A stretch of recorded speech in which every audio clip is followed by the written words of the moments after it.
Don't look Don't look what? at my notes. Why not?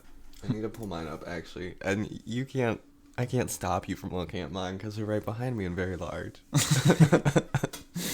Why do you have so much? I meant large print, but I guess it's also long. I don't know. I have a lot of stuff I want to say. I mean, I only wrote a couple of bullet points. I mean, I'll just say what I want to say on the spot. Okay. With different people. That's fine. There's a lot of different people. Yes. So what are yours?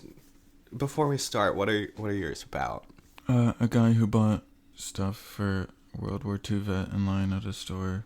A gay couple who opened the first group home in Kentucky for homeless LGBT youth. And West Africa said that the Sierra Leone government has to allow pregnant girls to attend school. Okay. Get an education. Yeah. That's good. Mine are about elm trees, neurons, and plastic. So, we got everything that could matter. We're gonna talk about today. Yeah. Do you want to do the little intro piece? If you want. If you haven't thought of anything else.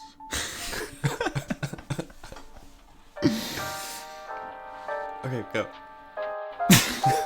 I have to think of a way to say it. Jamaican, go. No.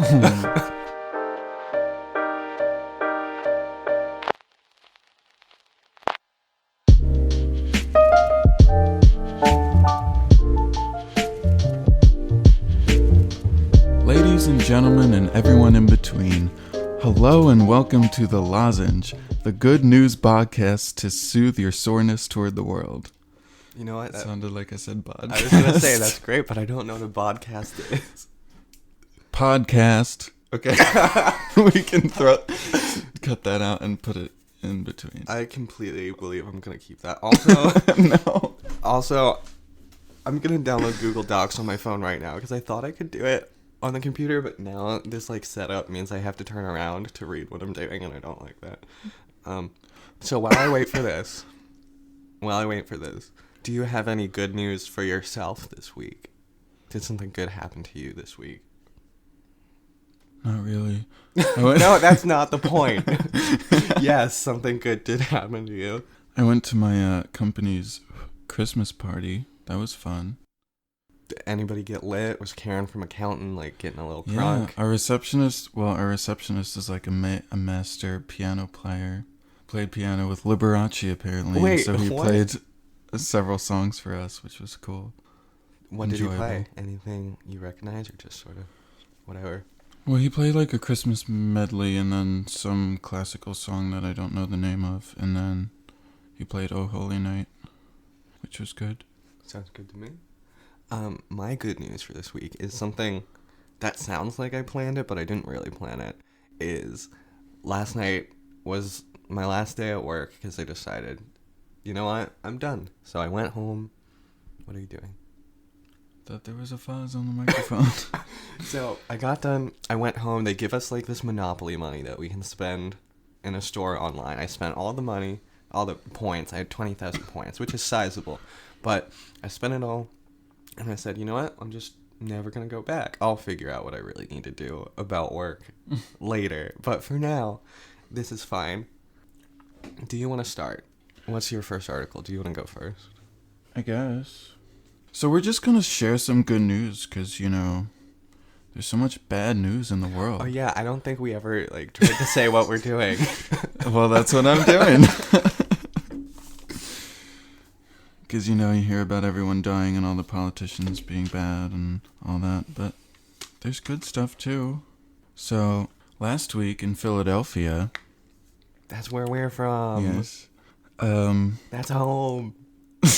Wait, sorry. Well, it's not home for you. Close enough. Look, you can be an hour and a half out of Philly and you'll still be yeah, I'm from Philly. I live in Libertyville. That's how people act. Isn't that a thing though? Anytime you see a news article that's even close to your home, you're that's me. That's me. I was there. Yeah, kind of. Well, I mean, I got this from our local news. Okay. 6ABC, so, Well, sometimes you'll be watching, Ghost Hunters or whatever, and they'll be in, Bethlehem, and you're yeah, I know that. I know that place.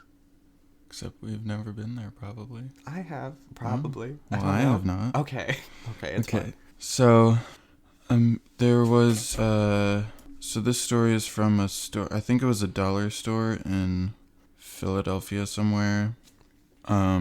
It's about, well, I think what the story came from is like a Facebook post that this woman posted about, she saw that there was a man in a store in line, and he struck up a conversation with this older gentleman who he found out was 92 years old, and he was like, whoa, that's so cool, you're 92. That is pretty cool. And he found out he was a World War II vet, and after talking a little bit, this guy ended up paying for the World War II vet's groceries, because he just wanted to be nice, I guess. And so yeah, this woman who was nearby and saw it just posted it on Facebook, and it got a bunch of likes and shares and stuff. And so they interviewed this World War II vet, and he was talking about just like being grateful, and he didn't want the guy to pay for his groceries, but he insisted. So but he wants to buy the guy lunch just to be like thanks and catch up, because he thought it was cool. So they want to talk. So was this a story of like, I didn't quite catch it. Was he like struggling to pay, or was it just like, oh, I know this guy's a vet, let me just buy it for him? Yeah, I think it's the second one. I don't think he was like talking about being poor or anything. Well, I mean, that does happen a lot, especially, you have a homelet vet crisis, basically, because they get back and they don't really have a lot of infrastructure. Yeah, no, I mean, the guy was probably assuming that, and that's why he paid for his stuff. What's the oldest person you know? I don't know.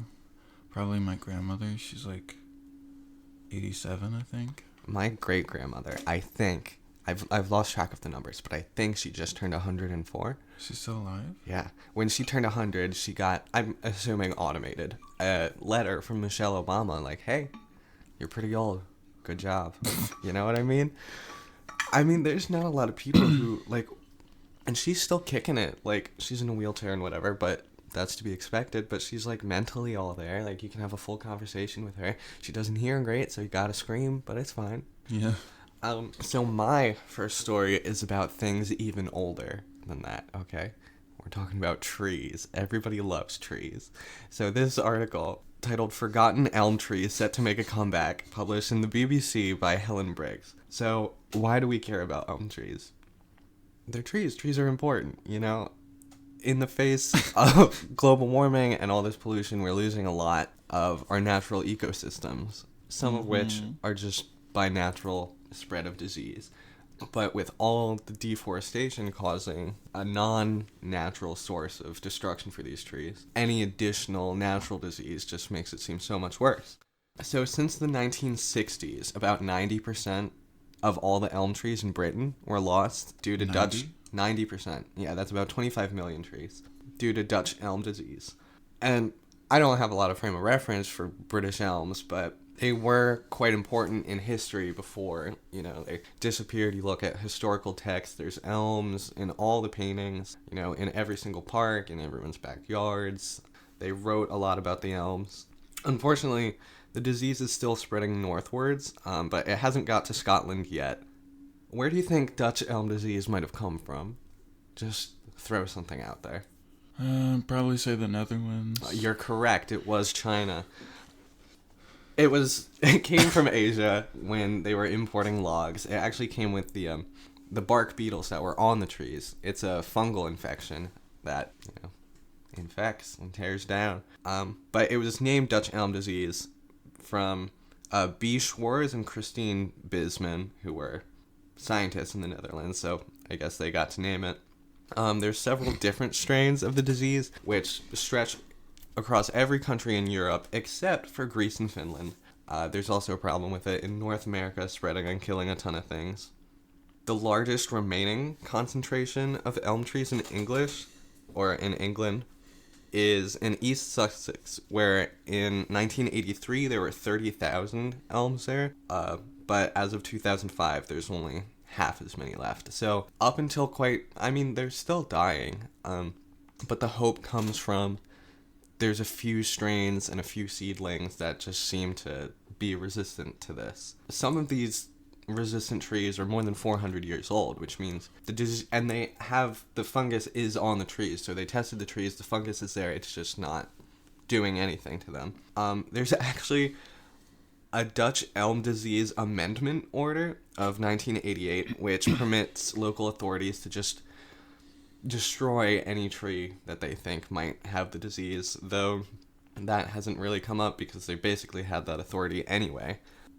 Now, this is fun. It says, young trees and seedlings produced by elm enthusiasts show promise and seem to be immune to the disease. What? How do you become an elm enthusiast? Like, I get liking plants, I get liking trees, I get liking nature, but how do you specifically get into your head, you know what? The elm. That's for me. I love the elm. I don't know, maybe it's just unique. Except not really. It's more unique than maple and oak. I mean, I've heard elm, I know elms exist, but my only real interaction with an elm was, like, from RuneScape. Cutting down those elm trees. You gotta get those logs, gotta get your wood cutting skill up. Now, what? Now, why is this so important? Because not only are the elm trees dying out, but all of the ash trees in the UK are expected to also die out from another fungal infection. Ash. What's an ash tree? It's a tree. It's called ash. Never heard of it. Should have played RuneScape. They're also dying from a fungal infection, which also came from Asia. So, in the wake of globalization, some things are great, some things, like spreading diseases, are not so great. There also appear to be some resistant ash trees, but not nearly as much research has been done on this. It's called ash dieback, which is basically just a lichen that grows on it. So it's expected in the coming years. They don't really have a great timeline projection for this, but in the coming years, up to 95% of all the ash trees in the UK will die. So after a 90% decrease in the elm trees and a 95% decrease in the ash trees, a lot of native good fungus and good flora and fauna that cling to these trees are going to pass away unless they can keep up the elm population. Now, there's a few uses for the elm tree, but not a ton because, you know, there's a lot of different kinds of wood. There's not very specific elm tree uses, but some notable things. The slippery elm, the inner bark of the slippery elm, can make a dulciment, which is basically like a cough drop. So in case you don't like honey, you can just chew on some trees, I guess. The branches are used for fodder for a lot of livestock, and they grow pretty quick, so it's a good, not a human crop, but an animal crop to grow. And as people are looking to turn away from fossil fuels, people are turning towards trees as a different source of fuel. Still, these produce, you know, gases when they burn, emissions when they burn, but not quite as terrible.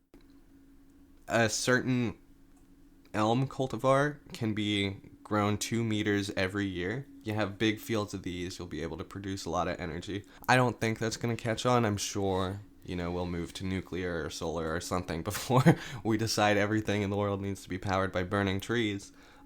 Also, they're very good to eat, the seeds, not the actual tree themselves. They're up to 50% protein just in the seeds.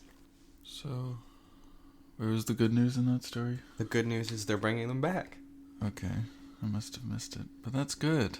Gotta love those elm enthusiasts. Okay. Well, I have a story coming straight to us from Wauwatosa, Wisconsin. So, this married couple, Brad and Nick Schleikowski, who founded they founded this organization called Courage MKE, meaning Milwaukee. It's a resource organization for homeless LGBT youth. And so they recently just opened their what they call their Courage House, which is the first licensed group home for LGBT youth in Wisconsin, which is really cool. It doesn't hold like a ton of people. It holds 5 people, but you know, it's something, and it grew quickly after opening, and now it's at capacity. So I think they're obviously looking to expand, but you know, they're working their way up, but it's really good because they're foster parents and also adoptive parents, but they were sort of inspired to start this after fostering for the first time, because I believe they fostered a young girl who was thrown out of her house for being lesbian. And so, aside from being a place to sleep, the group home also offers therapy and life assistance. So, gives them a place to sleep, also helps them, or tries to help them get back on their feet and lead a good life and get back into society, after their issues with their family homes. Where, in what state did you say this was in? Wisconsin. It's like a suburb of Milwaukee. Okay. That's pretty good, because, one of the biggest reasons for homelessness in young people is, being LGBT and being kicked out of their homes. So places like this need to exist. Yeah, this couple, they were talking about it. They said that they were really surprised that how large of a statistic it is, and like how large a chunk of the homeless population is LGBT youth. Well, a large chunk of the homeless youth is LGBT, because they were thrown out of their houses and stuff like that. So it's good to have a place to go. Yeah. So hopefully this is going to be you said capacity 5 people, but it's not about the capacity. It's about the idea. If one person can do it, other people can start doing it. And hopefully, change some people's minds, start a bit of a movement, Yeah. So my second article is titled "Thailand Boldly Plans to Start Banning Most Harmful Plastics as Soon as January 2020." And that was posted on the Good News Network by Andy Corbley. So, of course, plastics, huge problem. Other than industrial wastes and greenhouse gases, fossil fuels burning, the number one thing we hear about in the news is plastic pollution, particularly in the ocean, the Great Pacific Garbage Patch, all that sorts of things. So what this said was Thailand is going to begin phasing out plastics that degrade into fragments. So specifically things that turn into microplastics and maybe even nanoplastics, but that's something to get into later, by the end of the year. So it's almost the end of the year. I guess they got, what's today, the 14th? They have a month and 16 days to figure this out. They will also start to ban plastic bags, cups, straws, and styrofoam by 2022, except for, people who actually need straws, children, old people, sick people. Thailand accounts for about 3.2% of all global plastic pollution in the world.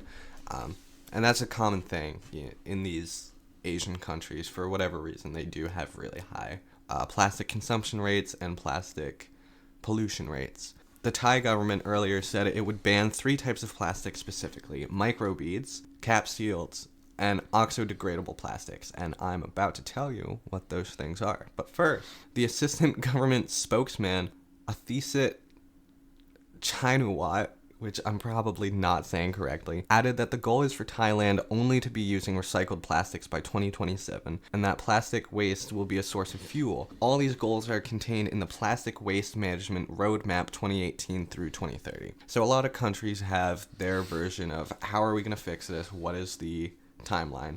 That's their version. From starting last year all the way through 2030, they have a big plan. How are they going to clean things up?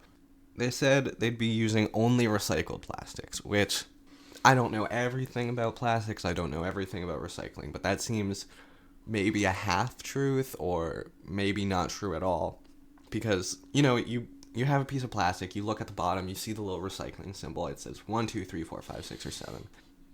All of that, you're like, oh, this is great. I'm going to recycle it. I'm going to put it in my recycling bin. They're going to take it away and they're going to fix the earth, right? Well, only 1, 2, and sometimes 3 plastics actually get recycled because the other ones aren't profitable. So when they say all items are going to be made of recycled plastic, either they're going to have to take a big leap in research to figure out how they're going to make it profitable, or a big leap in, just take a hit economically and decide, even though this isn't profitable, it's worth it, so we're going to be using these sorts of recycled plastics. But it's important to stay optimistic.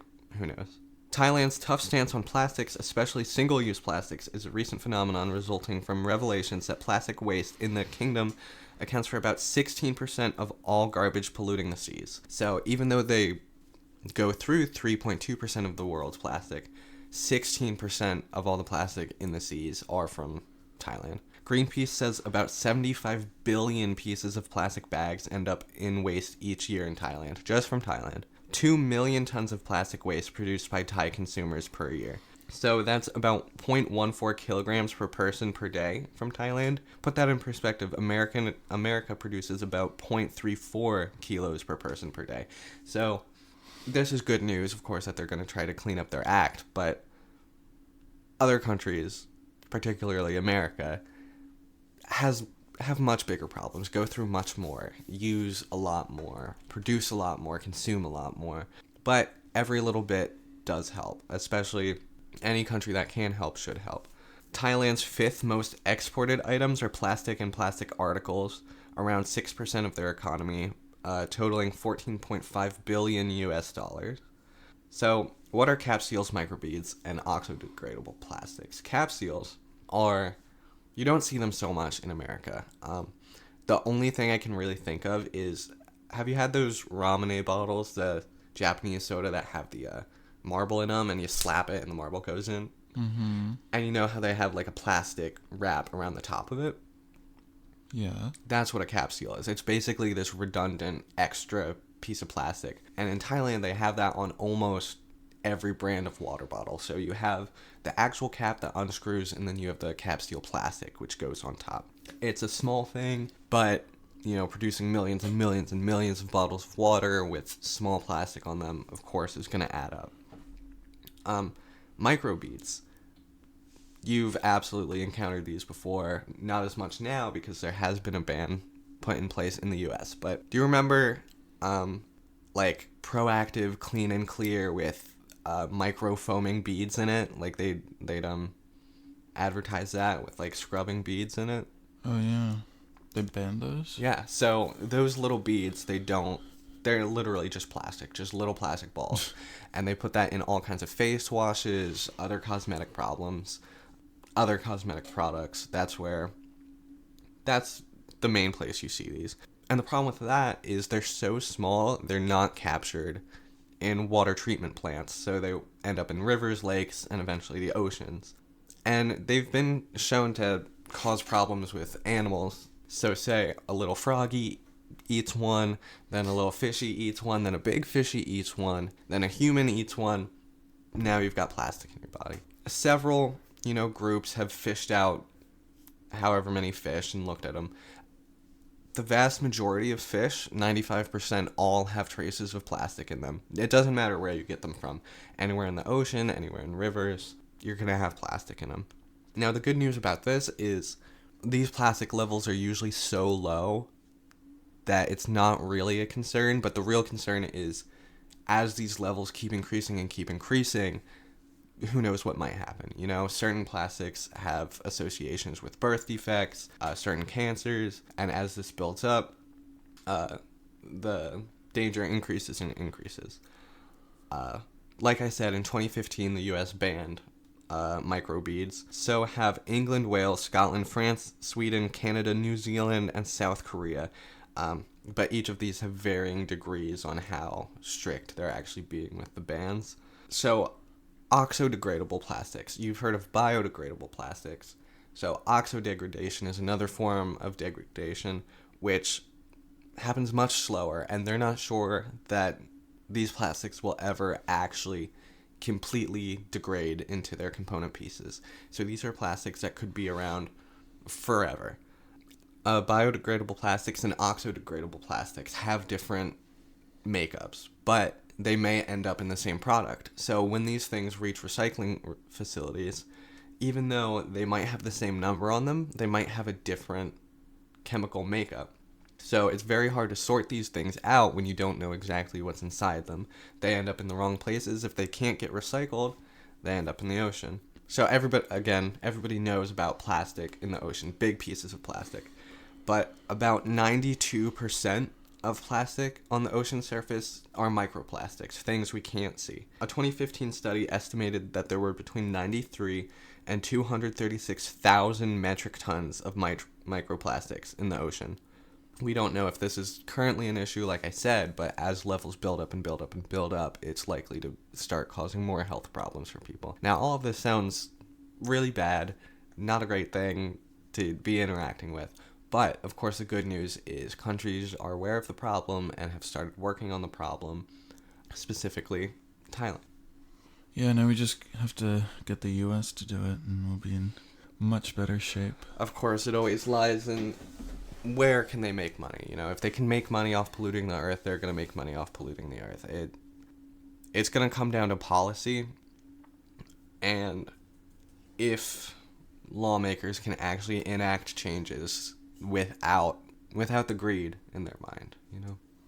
Yeah. So we have a story from West Africa. So the Economic Community of West African States Court, which is a very long term, but it's like a regional court in West Africa, they started requiring the Sierra Leone government to allow pregnant girls to attend school, specifically mainstream schools, because starting in 2015, the Sierra Leone government adopted this policy that kept young pregnant girls from being able to go to mainstream schools. I think it was because there was an increase in pregnancy among younger girls because of the Ebola outbreak and people not going to school. Apparently that was one of the effects. And so they set up like special part-time schools for these girls, but a lot of them were still not being educated.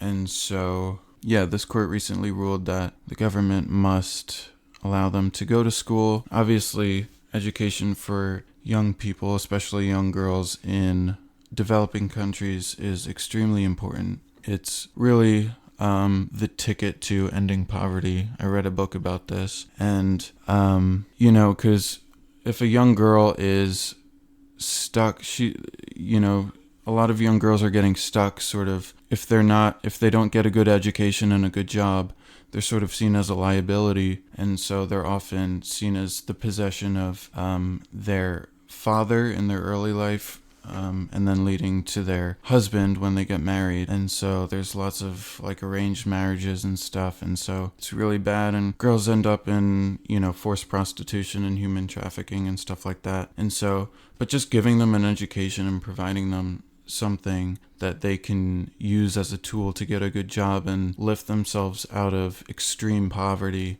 it's just a great start. And so I think this is really important. And the article I read, it talked about how this would also probably help influence other nearby countries to also do the same thing, because other countries in Africa have similar bans or are contemplating similar bans. And so I think ending this is really important. And, if a girl gets pregnant in one of these countries, she's, that's like the end of her life, basically. She has to be a mother the rest of her life. And then, just be subservient to her husband. But if she can get herself a job and a good education, she doesn't have to be forced to live that life. She can still have kids, but she can be on her own possibly and lead her own life without having to worry about being possessed or whatever by a man. And so yeah, it's a very helpful thing to be able to get an education. So this is a start. So this policy is opening doors for girls who may have otherwise been damned for life because of something that happened to them. Yeah. And these doors, education changes everyone's life, Maybe it'll help them get a better job. Maybe it'll help them get out of their situation if that's what they want, get out of the country if that's what they want. But knowing's half the battle, of course. And the more you know, the more you'll be able to make use of your life. My third article is titled Artificial Neurons Developed to Fight Disease. Again, published in the BBC by Helen Briggs, putting in the good work, Helen Briggs. And this centers around artificial neurons. And as you may or may not know, neurons are cells in your body that send signals to and from your brain, telling your organs how to orgate, telling your limbs how to move around, and all that sort of stuff. So a group from the University of Bath designed these tiny circuits which can replicate neurons, show you how to think, feel, sense, move, taste, touch. There's about 100 billion neurons in your body. So we're not close to replacing your whole human network anytime soon. We can't make anything nearly that small. You will not regrow your dead neurons, though sometimes you can make new ones in pathways in your brain. But that's the important thing, because sometimes their neurons get destroyed through, degenerative diseases or some sort of injury. And because these things are destroyed, you're never going to be able to put them back together again. Neurodegeneration is the progressive loss of structure or functions of neurons, including death of the neurons. Neurons communicate with endorphins, dopamine, serotonin, norepinephrine, among a few other chemicals. So happiness, energy, all the important things in life. You need your neurons to communicate with one another. Alzheimer's, Parkinson's, Huntington's disease, and several other types of dementia are neurodegenerative diseases. So the hope is, and this is a huge breakthrough. People have been trying to do this for years and years and years, but the technology just wasn't there. Professor Alan Nogaret, who was a lead on the team who created these, he says, until now, neurons have been like black boxes, but we have managed to open the black box and peer inside. Our work is paradigm changing because it provides a robust method to reproduce the electrical properties of real neurons in minute detail. Now, surely, this is a huge progression, but I don't think anybody's allowed to call their own work paradigm shifting. I think you need to wait for somebody else to say that, but, congrats, Mr. Nogaret, you did it. Fantastic. He and his team created 2 different types of neurons. One in the hippocampus, an area that plays a role in memory, so this can help with dementia and other sorts of diseases, and one that controls the breathing. So people who have problems breathing, people who need to remind themselves to breathe, this could help them. This opens up potential for implants that can supplement existing neurons and perhaps one day replace completely malfunctioned areas. So like I said, for now, this isn't changing people's lives. This isn't a huge medical cure-all, but it is a step in the right direction. It is a big step towards finding solutions for these diseases. So today, we saw a Good Samaritan pay for a veteran's groceries, the hope of the return of Britain's declined elm population, the first group home in Wisconsin for homeless LGBT youth, Thailand's progression towards a greener future, the strike down of Sierra Leone's policy to prevent pregnant girls from attending school, and a breakthrough in artificial neurons, which may pave the way for treatments for neurodegenerative diseases. So hopefully we've been able to soothe a little of your soreness toward the world. But until next time, have a great day.